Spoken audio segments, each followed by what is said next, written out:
Thanks everybody. We'll make a start. Appreciate your patience as we work through our little technical issues there. It's the bane and curse of all presenters. We have another guest today. Does anyone remember who I said would be coming today from our last lecture? Melanie Phelps. Do we read out the bylines and credits as well? Maybe we should. Suffice to say, this is a very experienced and highly qualified person. Melanie, before we started, I just wanted to know, can you just pop over here for a second?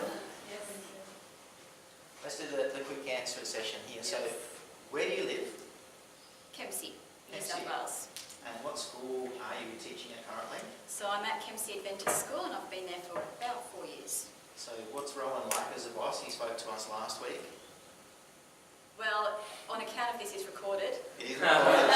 Copy will be forwarded to him. Fantastic. So he's a genius. So in regards specifically to Indigenous outcomes at Kempsey Adventist School, because today I'm going to be talking about personalised learning processes, they only work as long as there is support from the top.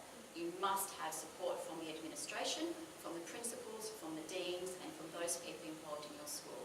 A classroom teacher by themselves trying to implement personalised learning processes is going to struggle. From that perspective, Rowan is fantastic. He's very keen to make sure that we've got educational outcomes for our Aboriginal students, and he's very keen to make sure that these processes are put in place from the top right down through to implementation. Well, if I can add something, when I called Rowan about 5 or 6 or 7 weeks ago, I said, Rowan, who from your school can come and talk to my students here at college? And he said, I'm going to send you one of the most competent, capable and able people on my staff. Melanie Phelps is the woman you need to hear from. This woman is exceptional. So they were pretty much his words. I know that there's a lot of respect that comes from his direction towards yours. My last question, which is super high-powered, befitting a PhD lecturer who must ask scholarly questions of his visiting guests, what is the story behind your earrings? So these were given to me as a gift. So my family is an Aboriginal family. We have Aboriginal heritage, and my people are from the Wiradjuri and the Rungal areas in western New South Wales. If you follow the Lachlan River, that would be my area where we're from. My brother does a lot of traditional dance, and he does a lot of, he plays the didgeridoo, and he's also very much into Aboriginal art. He was taught by my grandfather, and so he made these for me and painted them up for me, so occasionally I pull them out and wear them, and there is a story and a symbol behind them, and it's to do with family and the circular nation the circular nature of relationships. Wonderful. So there's more than a simple set of earrings here. So without further ado, let me hand over to Melanie. Could you put your hands together for her, please? Thanks, guys. Thank you for letting me come and talk. That was quite a humble introduction. However, what you'll find is that a lot of what I'm speaking to you about today has actually been a process of trial and error. So it's great to have the university degrees, it's great to do all the reading and all the research, but what we've found at Kempsey Adventist School is that we didn't have, when I started there, a good process for supporting Aboriginal students. In other words, we didn't have personalised academic processes in place for students. And we've just done a whole journey over the last 4 and 5 years of getting to where we are at the moment. And I will tell you now, I think we still have a lot further to go on that journey. But I'll share with you some of the challenges that we faced in starting that journey, and some of the positive experiences that we learned as well. Will you teach Aboriginal students in your teaching career? Well, the answer to that is absolutely yes.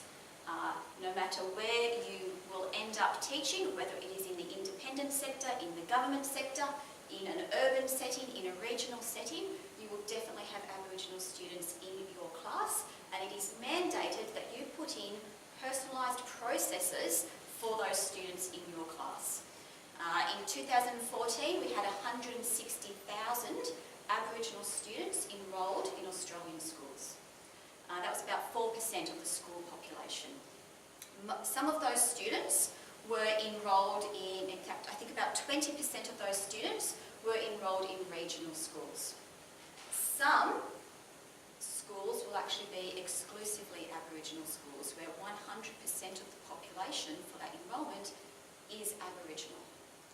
But by and large, most of the Indigenous students that are enrolled in Australian schools are actually enrolled in urban school settings, where there's a mixture of Aboriginal students and non-Aboriginal students as well.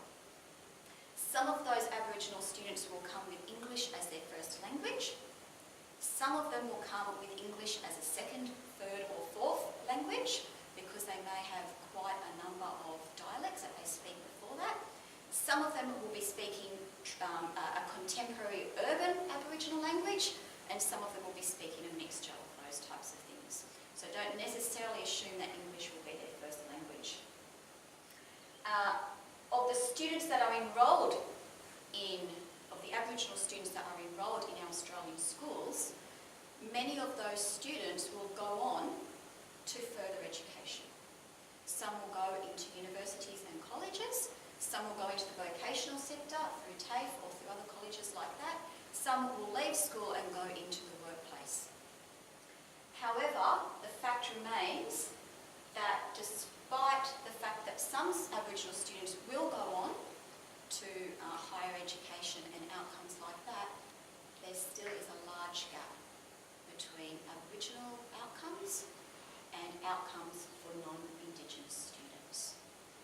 And what the aim of the personalised learning process is to close that gap. The gap exists on all indicators of schooling. Early childhood education, literacy, numeracy indicators,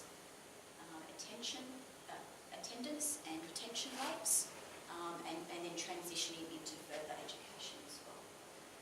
And what we aim to do as educators is to close that gap. In some situations you will find that gap is 4 or 5 years below non-Indigenous peers, and it's not acceptable.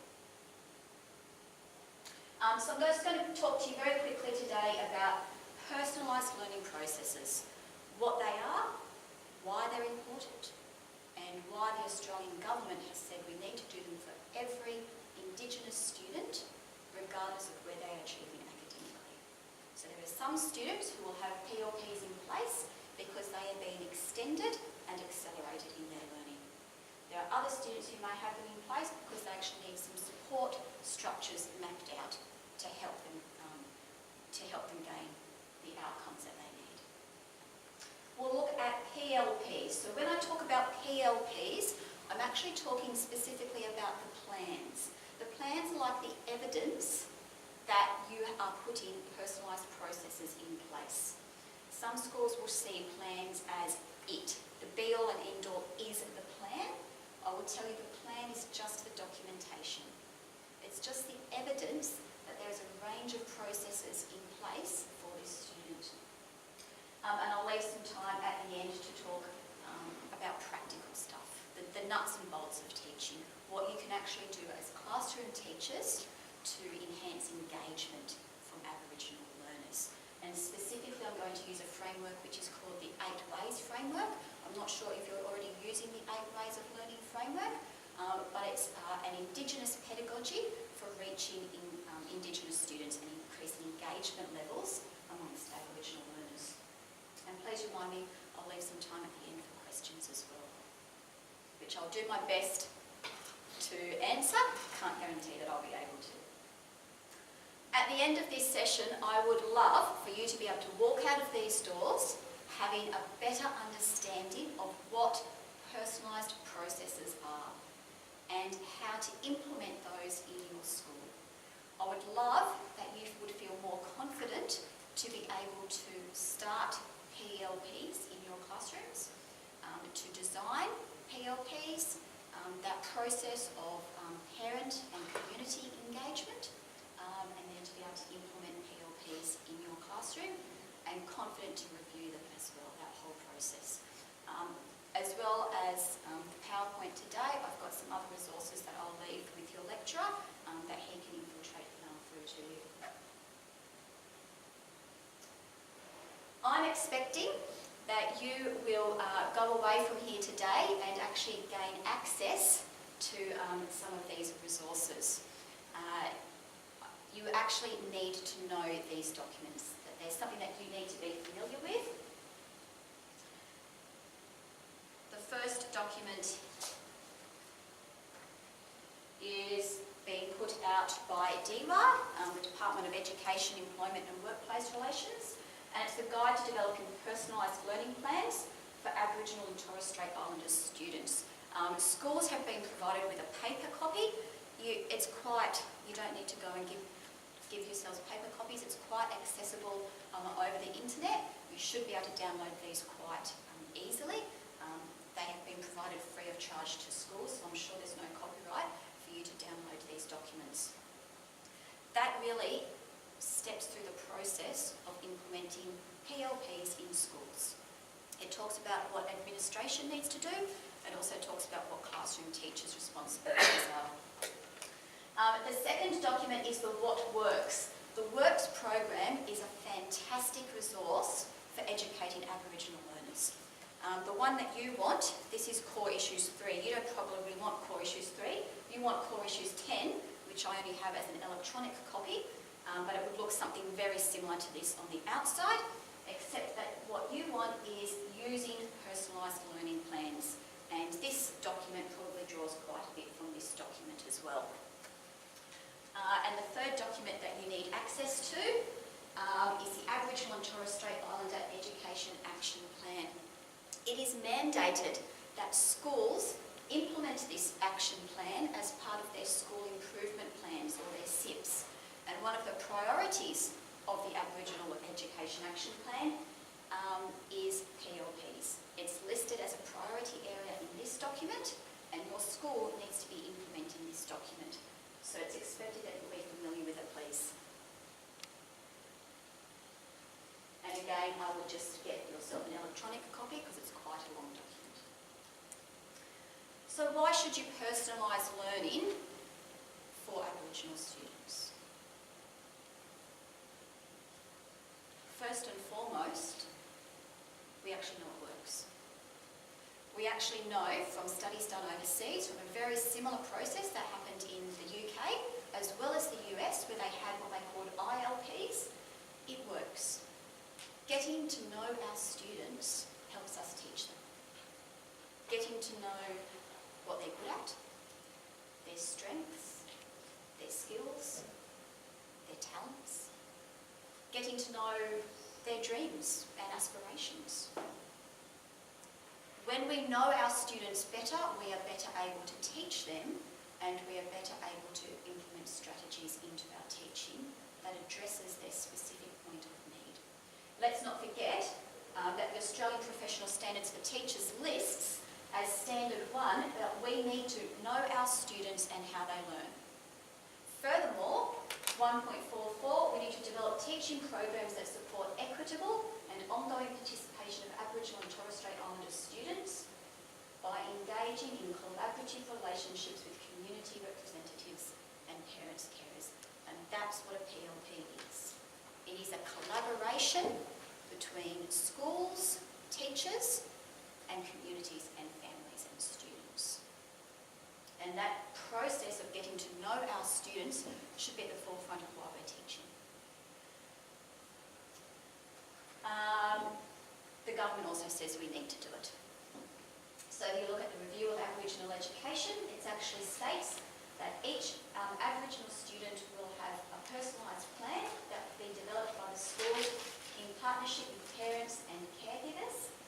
But more importantly, it will include targets for learning against syllabus outcomes. So when we're talking about personalised strategies, we're actually primarily talking about academic achievement. Yes, cultural achievement will become part of that. Strengths and skills and talents and interests will become part of the plan, because that's important for us to know, but primarily we're talking about improving academic achievement outcomes. And that means that we're targeting learning against syllabus outcomes. So we're not talking about separate outcomes for Aboriginal students, because we think they're never going to achieve syllabus outcomes. We're lifting the expectation and saying, how can I raise the expectation so that this student can achieve at a level that's on par with their peers. The Education Action Plan, which I just talked about, lists PLPs as part of their priority area. And we actually have research that says that PLPs work, that they improve engagement with students. And once we have better student engagement, then we know that we should be getting better achievement outcomes coming along after that.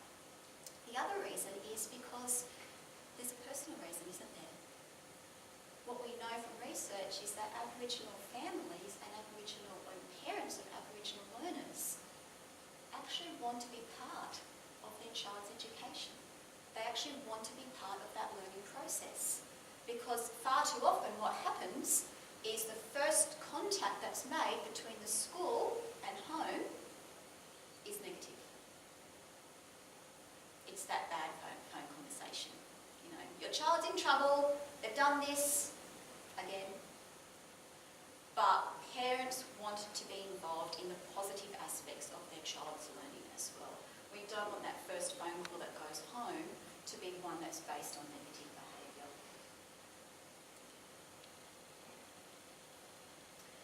This just shows you how PLPs are directly related to the Aboriginal and Torres Strait Islander Education Strategy, and it lists the PLPs processes against the priority areas, and I'll provide that document to your lecturer as well so that you've got that for reference.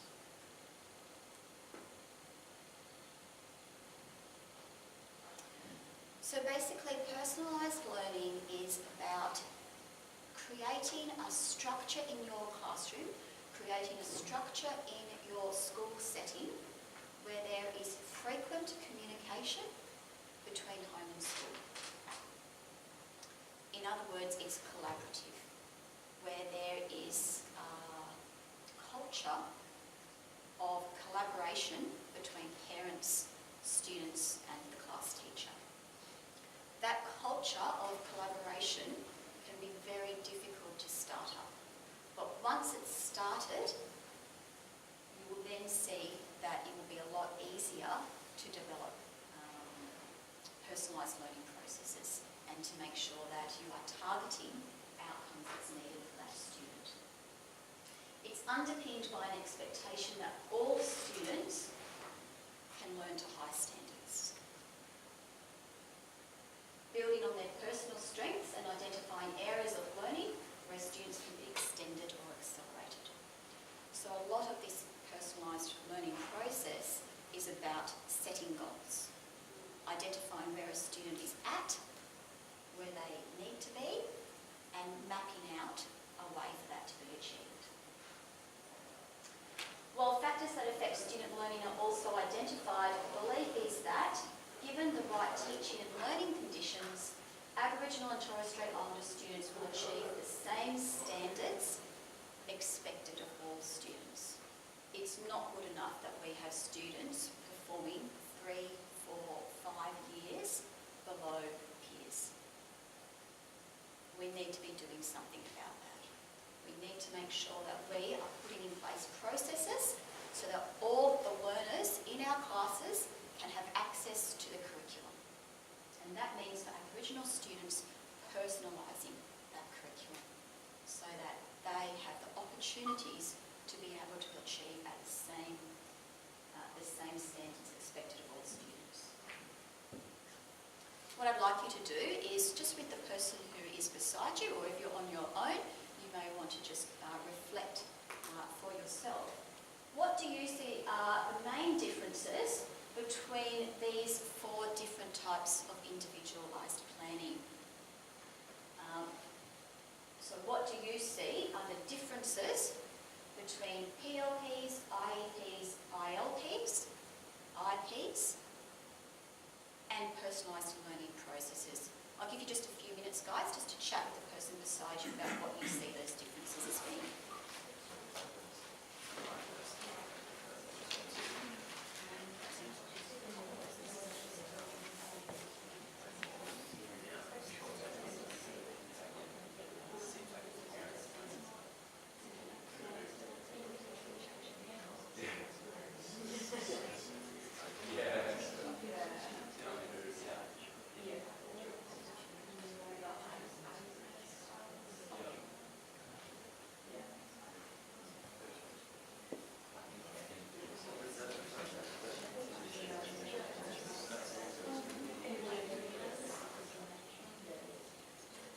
Anybody not heard of any of those things before? Anybody actually been involved in the development of any of these plans? Not yet, you will be. Any comments that you'd like to make on some of those differences? Shana, you look brave.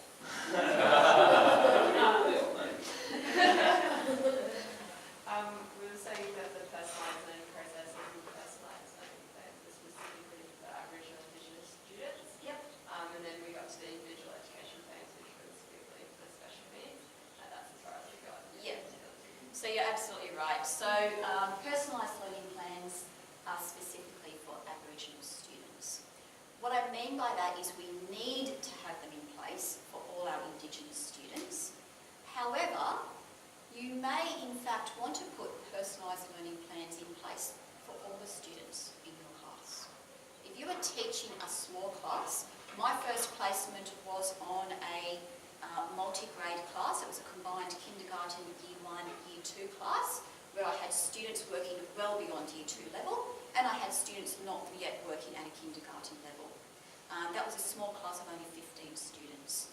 In hindsight, personalised learning could have really helped me teach those students, even though I don't know that there were any identified Aboriginal students in that class.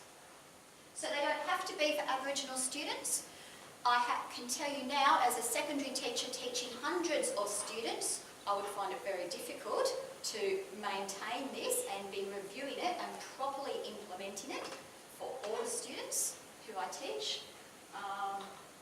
But it might be something that you can come up with a solution to that, maybe some sort of team-based approach to trying to implement those. IEPs, as Shane said, are for students who primarily have a disability. So this is the area that I work in at my school, where we have to have an IEP in place for all the students in the school who have been diagnosed with a disability. So we're talking ADHD, autism, Tourette's syndrome, and a range of other conditions there as well. That would also involve students who are on health plans because of a diagnosed health condition. IEPs will also be for students, although this is also crossing over into individual learning plans, for students who probably don't have a diagnosed disability, but we know that there's some difficulties there with literacy and numeracy.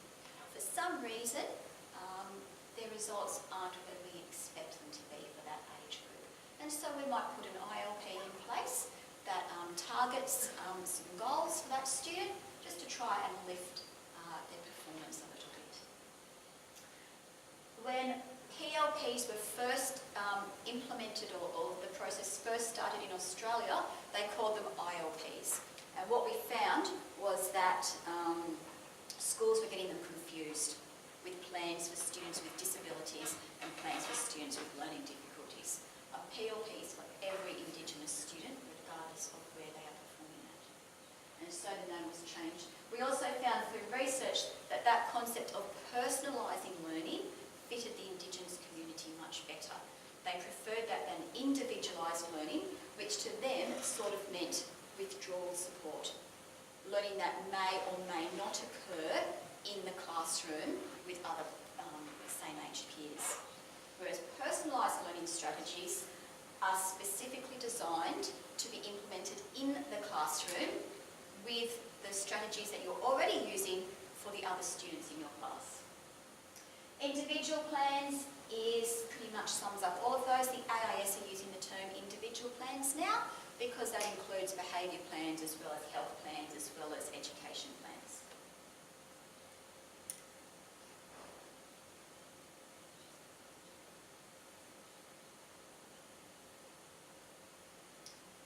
So this slide just shows you what personalised learning processes are about.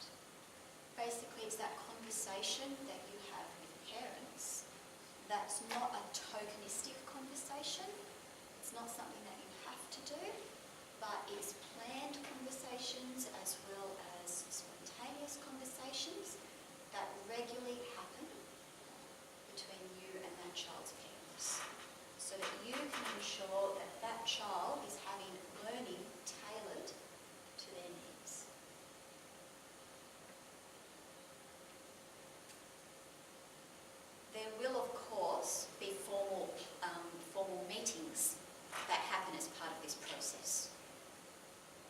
meetings, it's really important that the student is given a lot of ownership of those meetings. So you know how we get into our teacher jargon and we sometimes start talking words that other people don't necessarily understand? It's really important that we're using words that aren't excluding families, that we're actually starting with the family's perspective first. So the first thing that I would do at one of those meetings is I would be asking parents or asking the student, what things are you good at? What are your interests? What are your skills? Tell me something that makes you proud. A question that I love to ask is, who would you like me to contact when you do something good at school? Really interesting, their responses. Often it's not mum or dad. It can be big brother, grandma, uncle. Sometimes it's a sporting coach. They want me to ring up their sporting coach to let them know how they went on a maths test. This is part of personalised learning. If I hadn't sat down and had that meeting, I wouldn't know those things.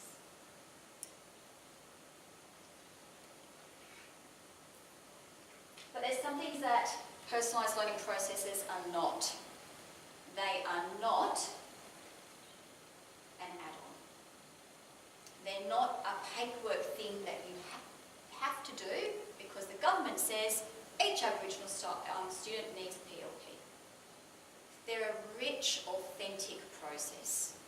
Something that you are really committed to, something that we know values Aboriginal culture and Aboriginal histories in schools, and something that's proven to work as long as teachers care about the process.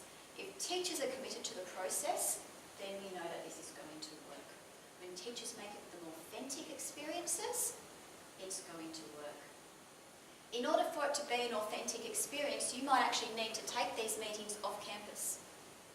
Perhaps school isn't the best environment for some of these families to be comfortable.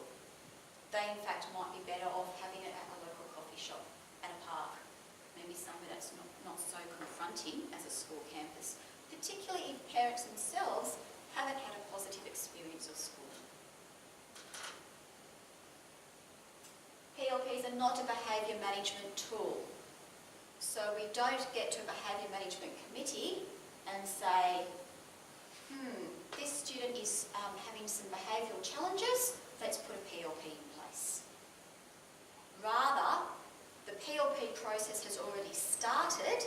If behavioural challenges occur, then we can work them out as part of that collaborative process. As part of our regular meetings, we can bring in some of those behaviour strategies. But they're not the response to a student's misbehaviour.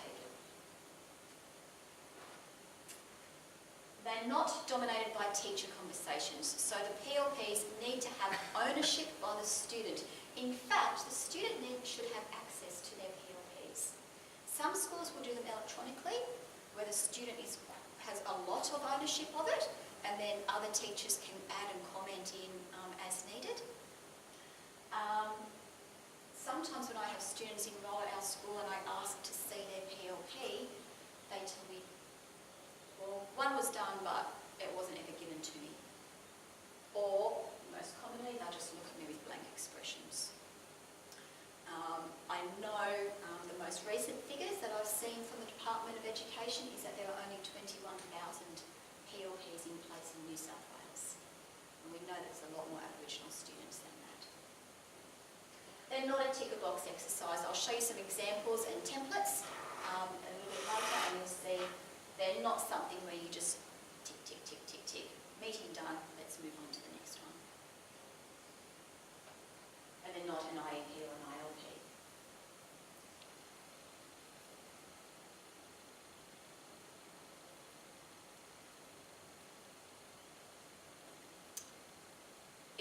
There are some values that underpin the personalised learning process. And probably the most prominent of those is that we believe that given the right access to teaching and learning, Aboriginal students can perform at the expectations of other students.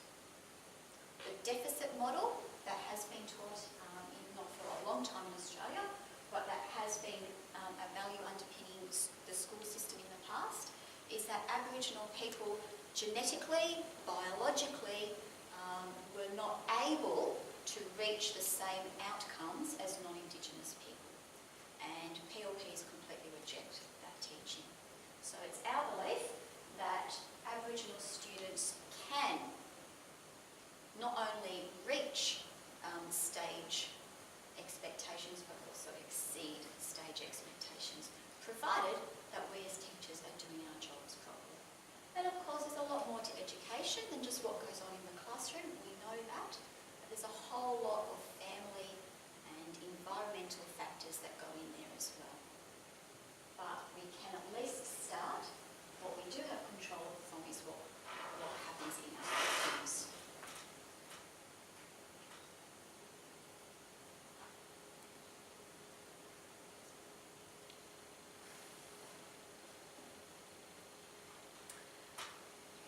Just quickly check the time.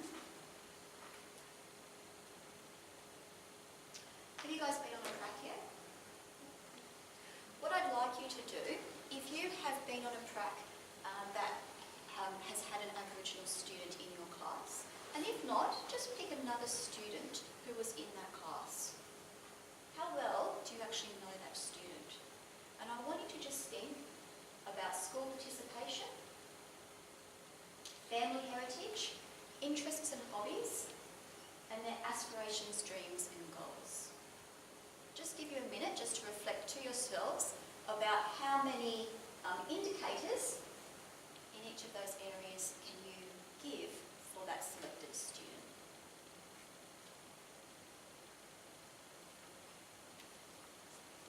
Out of curiosity, raise a hand if you have done a prac where you've known that you've had an Aboriginal student in your class.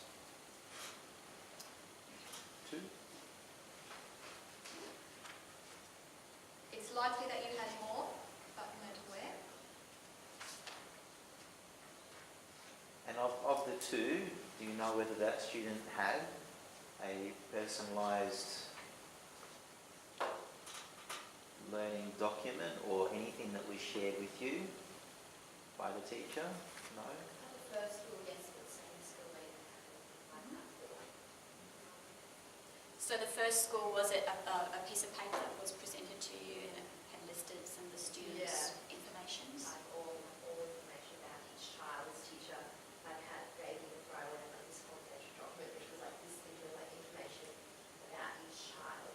Wow. Great. These questions actually came from this PLP placemat, which again I'll make available after the lecture. It was put out by the Dare to Lead document. And I think it's a great resource for that initial, when you're starting up trying to put PLP processes into a school, particularly if they're not there yet, or when you're first starting on a class. I know that I did this for a student who I'm very involved with. In fact, I was part of his PLP, and yet I know that I stumbled on some of those things, and I thought I really knew this student. And it showed me that there are gaps in my professional knowledge, even of the students that I teach. So what that PLP process does is we're trying to close those gaps.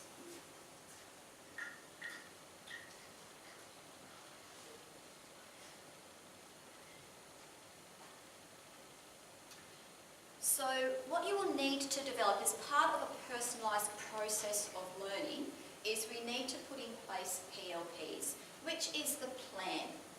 It's the evidence that we have put in place personalised processes. The plan is the process, not the product. What does it say there? The plan should only be seen as a product of the process, not the main purpose.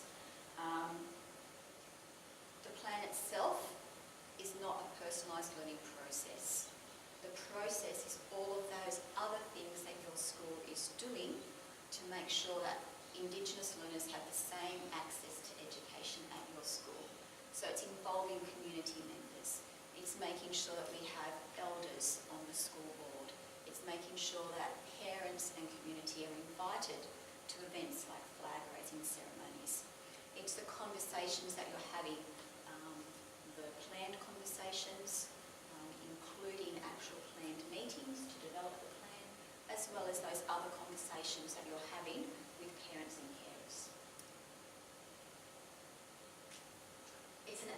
process. I struggle with this.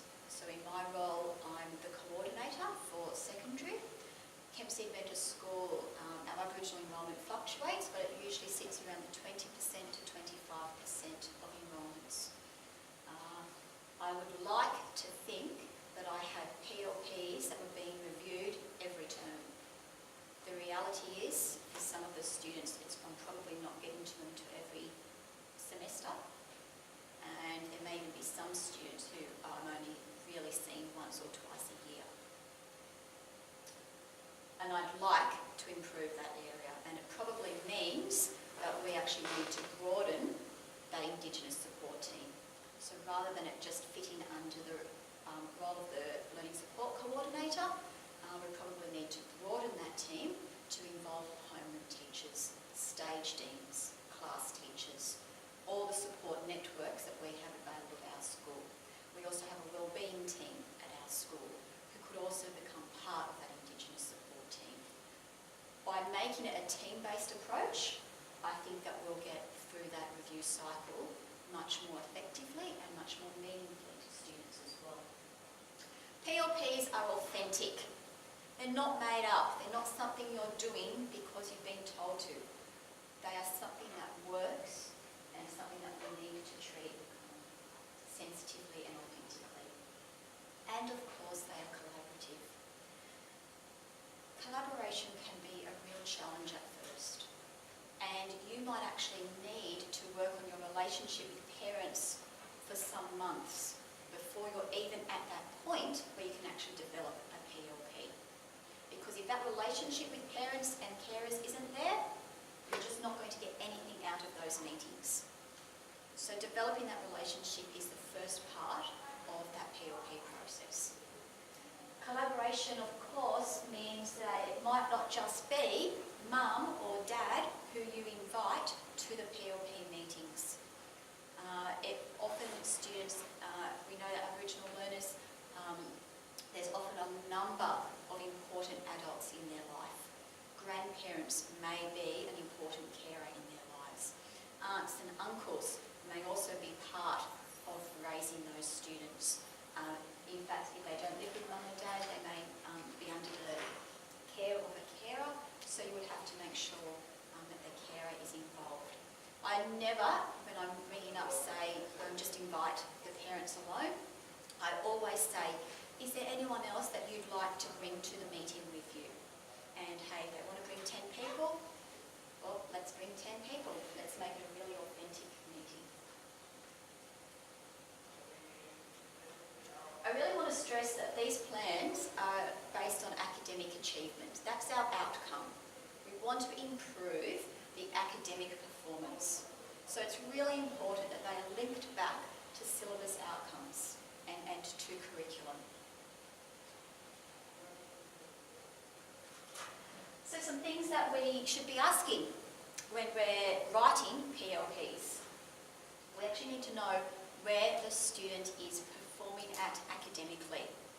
So that means that we are doing a range of testing in our classrooms using a range of assessments. And some of those will be standardised assessments. So we have PAT testing and other standardised tests that are out there. The South Australian Spelling Test or whatever tests that your school might already be employing. NAPLAN results would be part of that standardised testing. But we also need to be mapping out where they should be. So this is actually mapping them against syllabus outcomes. So after our assessment, we have a really good understanding of where they're achieving academically, but now we need to know where should they actually be. And in the case of a student who's been accelerated, perhaps we're actually choosing some extension outcomes for that student. How will they get to where they should be? So this is the goals. This is the syllabus-linked goals that we're talking about. Short-term, medium-term and long-term goals. And how we know when we get there, and that's the evidence. It's a cyclic approach and it's something that we're familiar with. We're familiar with that process of assessing, developing interventions or developing goals, and then putting in place strategies, and then of course reviewing that cycle.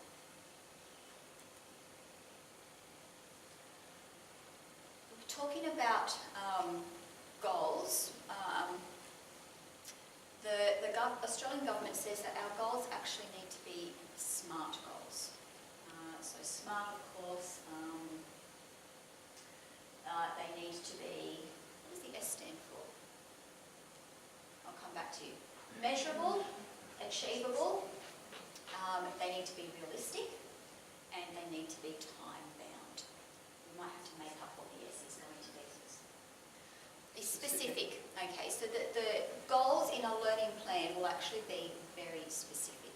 Because remember, we actually need to comment as to whether that student has achieved that goal or not. So it's not an airy-fairy goal. It actually needs to be measurable, specific and measurable. So we can tick off as to whether they've achieved it. If they haven't, then we actually might need to backtrack a bit and put a few more goals in place before they can achieve that goal. And goals need to be time-bound. There needs to be a time constraint on our goals. Usually for a PLP, we're probably looking a goal for the end of a unit or for the end of a semester is probably too long. We're looking at short-term goals, so we're looking at goals that student will achieve within a few weeks. And then once they've achieved that, the next few goals that they will be able to achieve. And I just want to talk to you quickly about aspirations. Okay, thank you. Because what we know is that aspirations have an impact on Year 12 completion and university participation, regardless of whether students have an Indigenous background or not. We also know that if a student has a parent who wants them to attend university, they're 4 times more likely to attend university. I'm quickly going to show you an example of a PLP. So this is one that the AIS has developed as a template, and you will see as I flick through that it's quite concise.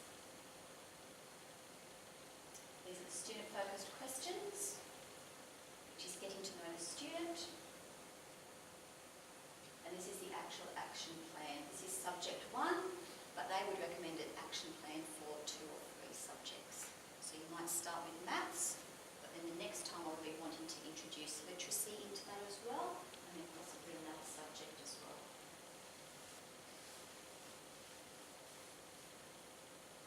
The networks available to that student, so the home, school and community networks. And then the record of these meetings. Personalised learning plans can of course work towards your accreditation as teachers, because this forms part of the evidence.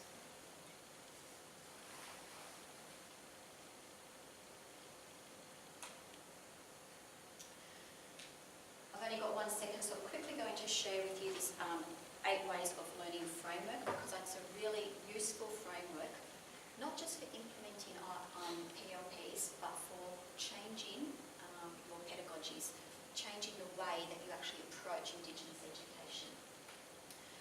A lot of schools confuse Aboriginal content with Aboriginal pedagogies, Aboriginal teaching strategies. And what the 8 Ways framework gives is it gives us a way to introduce mainstream content using Aboriginal learning processes.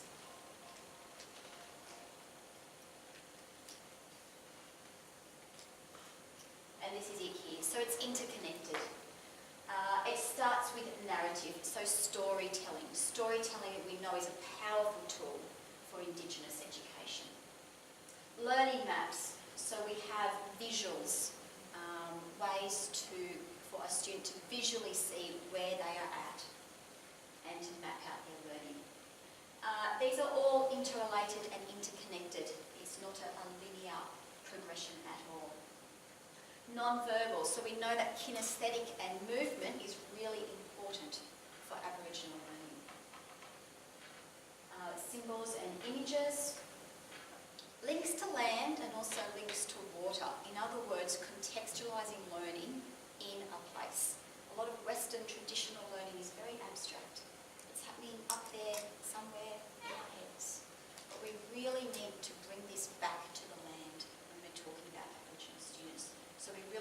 contextualising our learning in something. It's non-linear, so there might be a lot of processes where you go back and review and then repeat, a lot of repetition rather than just stay at the beginning and keep it going. Constant opportunities to repeat information. Deconstruct, reconstruct, of course, is that whole to part. So a lot of Aboriginal learners really prefer to have the whole picture first and then break it down into their smaller steps. Often we'll start the other way around, give each part building up to the whole, but Aboriginal learners like to know where they're going first. Even if they don't know all of it at the beginning, they like to have that framework to pin their new knowledge on. And links to community is so important. This came out of research done by the Department of Education and Training, and it became known as the 8 ways of learning or 8 ways of knowing. There is a wiki that you can get access to. It's a really important tool for integrating practical strategies into your classrooms. And it's a research-based tool as well.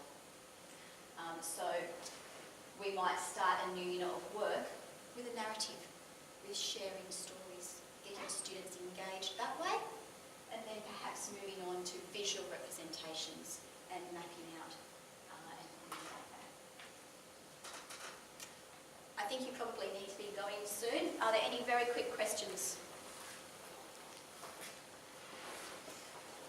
Always one question. Yes. I go on that kind of relates to this, but how do you go about telling Aboriginal parents and students that their child has a disability, or obviously you can't diagnose it, but how do you tell them to go and get it diagnosed? Yeah, so first and foremost, of course, we don't know as teachers and educators that a student has a disability. That's the realm of a psychologist or a paediatrician to be able to determine. How do they take that though? So usually what I do is a PLP meeting is a great time to be able to do that. And you would have to have some evidence to be able to bring to parents. If I suspect that a student has autism, I'm much more likely to refer to a speech therapist or to an OT, an occupational therapist, who of course is going to look at the child and go, that child's got autism, and then refer on to a paediatrician. But I find that parents are much more willing to see a speechy or an OT rather than go to a psychologist. And don't forget that most Aboriginal networks have an allied health service where you actually have a lot of these health services available in one place. So a lot of Aboriginal health organisations will have those services all in one centre. If you have a good relationship with parents, that conversation is going to be so much easier. You might want to have a few other conversations first before you have that one. Guys, good luck. Hope that you got something out of today. Thanks, Mum.